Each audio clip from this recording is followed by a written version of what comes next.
Welcome to today's Explainer. Now, if you're an eighth grader right now, I really want you to completely change how you see yourself for a minute. You aren't just a student sitting at a desk anymore.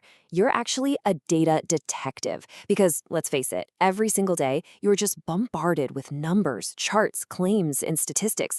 Some of them are absolutely true and incredibly helpful, but others, well, others are literally designed to trick you. So today, we're going to unlock the exact tools you need to spot the real patterns, see right through those misleading numbers, and uncover the absolute truth that's hiding in plain sight. There's this really great quote from Proverbs chapter 22, verse 3. It says, "The prudent see danger and take refuge, but the simple keep going and pay the penalty."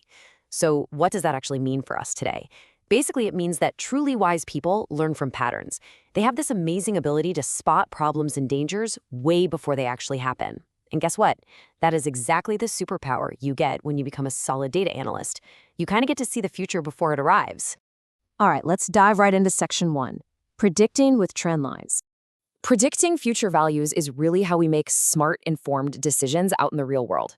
Think about it. How do meteorologists know a massive storm is coming? How do businesses know what budget to set for next year? They don't just guess.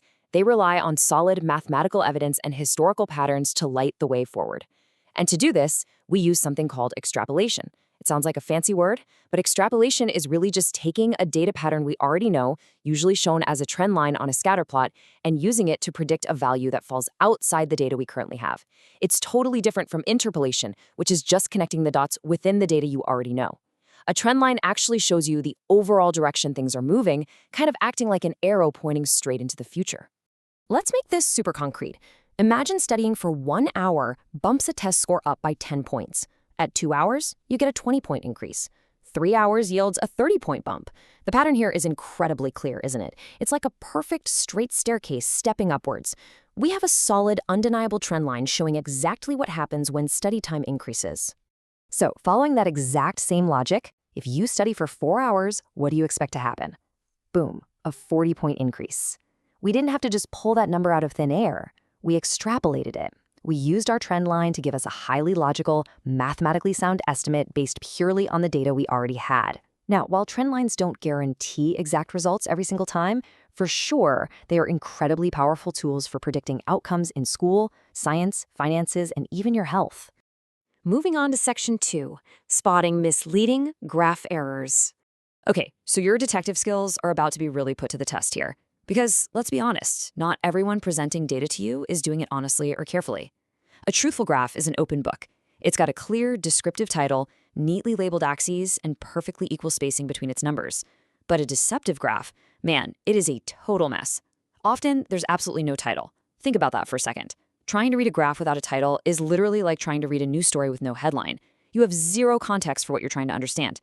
Add in unequal spacing, where the numbers jump randomly from 0 to 2, then 3, then suddenly up to 10, and you've got a total recipe for deception.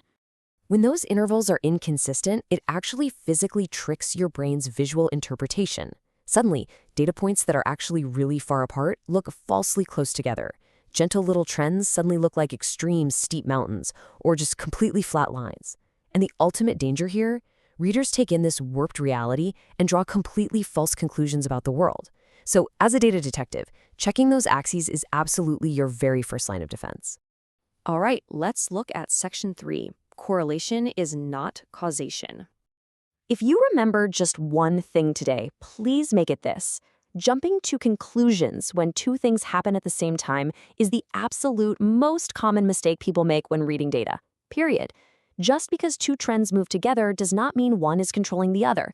It's kind of like assuming eating ice cream causes shark attacks just because they both happen more often in the summer, right? So, for example, let's say a scatter plot clearly shows students who eat breakfast every morning have higher grades. The data is totally real. But does the physical act of eating a bowl of cereal magically cause a student to get an A+ in algebra? I mean, it's so tempting to say, yes, breakfast makes you smarter. But as detectives, we really have to look a little deeper.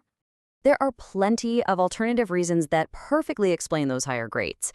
Maybe students who have time for breakfast also go to bed earlier, so they just have better sleep habits. Or maybe they come from a highly supportive home environment with a set morning routine. Or, hey, maybe they're just generally more alert and organized people.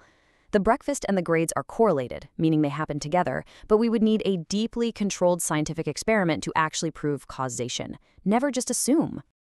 Let's do a super quick review of our detective toolkit. We've mastered estimating patterns using trend lines so we can reliably predict the future. We've totally sharpened our visual analysis to spot weird errors like missing titles and funky spacing, so we aren't confused by bad charts. And we've upgraded our critical thinking to recognize that correlation definitely does not equal causation. Honestly, mastering these 3 specific visual analysis tools is your absolute best defense against purposeful data misinterpretation. Which brings us to our final part. Section 4, Truth, Wisdom, and Morality. Up until now, we've focused really heavily on the mechanics, the maths, the charts, the rules of analysis. But honestly, all the math skills in the world don't mean much if we don't know why we're using them. This brings us right to the overarching life philosophy taught by the Heroesmartacademy Godly Learners series, which just beautifully intertwines education with biblical morality. Consider this really profound truth from Romans 8:6-7, which promises peace of mind to everyone who keeps their minds spiritual. When we approach our learning, our data, and just our daily lives with a spiritually mindful perspective, we aren't just looking for cold, hard facts. We are looking for absolute truth. And when you commit your mind to uncovering the truth with honesty and integrity, the direct result is true, lasting peace of mind. Because think about it, education without morality will ultimately hurt. What is the point of being the smartest data analyst in the room, capable of building the most complex predictive models ever, if you totally lack the integrity to use that information honestly? If you use your education to manipulate numbers, deceive people, or just make bad, selfish choices, you are eventually going to hurt yourself and the people around you. Being smart simply isn't enough. You absolutely must also be good. Which brings us to your ultimate detective mission. Just like mathematics demands strict accuracy and perfect calculations, God calls us to be fiercely truthful and deeply wise in every single decision we make. When you present data, when you explain your reasoning to a friend, or even when you're just interpreting a news article, apply your integrity. Make sure your choices and your words always point others toward the truth, rather than just adding to all the confusion in the world. Accuracy and honesty, they are permanently connected. So I'm going to leave you with this final, vital question. Will you step up and use your education to uncover the absolute truth, applying your wisdom and your morality to everything you analyze? Or will you just sit back and let yourself get fooled by the noise and the misleading numbers? The choice is entirely yours, detectives. Stay curious, stay honest, and keep seeking the truth.